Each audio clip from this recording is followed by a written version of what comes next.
Komunitas internasional menyambut terbitnya surat perintah penangkapan Mahkamah Pidana Internasional atau ICC untuk Perdana Menteri Israel Benjamin Netanyahu dan ex-Menteri Pertahanan Israel Yoav Gallant.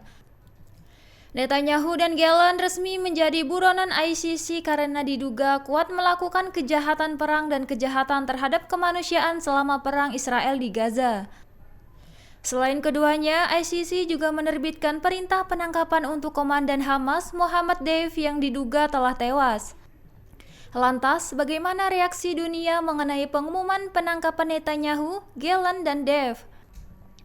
Menteri Luar Negeri Yordania Ayman Safandi menyatakan kebijakan harus dihormati dan ditegakkan. Menurutnya, warga Palestina berhak menerima keadilan atas dukungan kejahatan perang yang dilakukan Israel di Gaza. Sementara itu, juru bicara luar negeri Prancis menyatakan Prancis akan menghormati kebijakan ICC. Kepala Kebijakan Luar Negeri Uni Eropa Josep Borrell juga menegaskan kebijakan ICC tidak bersifat politis dan harus dihormati. Sementara itu, kelompok Hamas menyambut baik surat penangkapan ICC meskipun salah satu pemimpinnya juga diburu. Mereka menyerukan dukungan negara-negara di dunia untuk memastikan kebijakan ICC dapat diimplementasikan sepenuhnya. Anggota Biro Hamas menyebutkan langkah ICC ini sebagai kemajuan menuju keadilan meskipun masih simbolis jika tidak didukung oleh seluruh negara.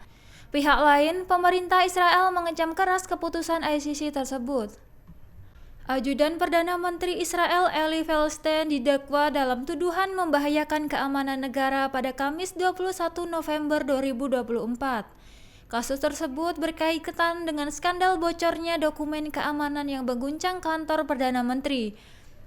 Feldstein yang menjabat sebagai juru bicara Netanyahu dituduh mentransfer informasi rahasia yang merugikan negara.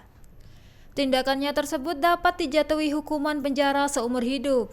Selain itu, Feldstein juga didakwa karena memiliki informasi rahasia secara ilegal dan menghalangi proses peradilan. Mengutip The Times of Israel, seorang perwira cadangan IDF juga didakwa dalam kasus yang sama dengan tuduhan mentransfer informasi rahasia.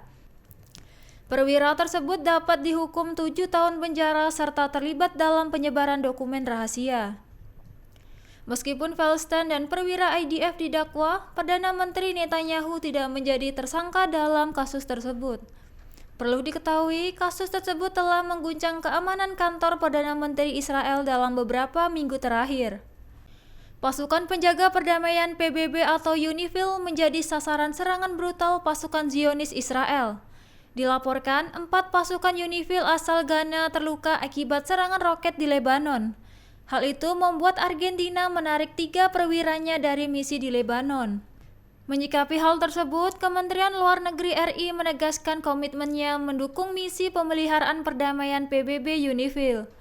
Mengutip Tribun News pada 22 November 2024, juru bicara Kementerian Luar Negeri RI Roliansyah Sumirat menyatakan Indonesia terus mendukung misi tersebut sesuai dengan amanat konstitusi. Indonesia kini menjadi kontributor terbesar pasukan UNIFIL sebanyak 1.230 personel. Pasukan TNI yang bertugas di Lebanon akan melaksanakan tugas sesuai arahan Komandan Pasukan UNIFIL dengan memperlihatkan keselamatan dan keamanan diri. PBB juga masih mempertahankan pasukan penjaga perdamaian di Lebanon. Sementara itu, pemerintah Indonesia berkoordinasi dengan berbagai pihak untuk memastikan keamanan pasukan TNI di UNIFIL. Ledakan dahsyat kembali mengguncang ibu kota Lebanon, Beirut, akibat serangan udara Israel.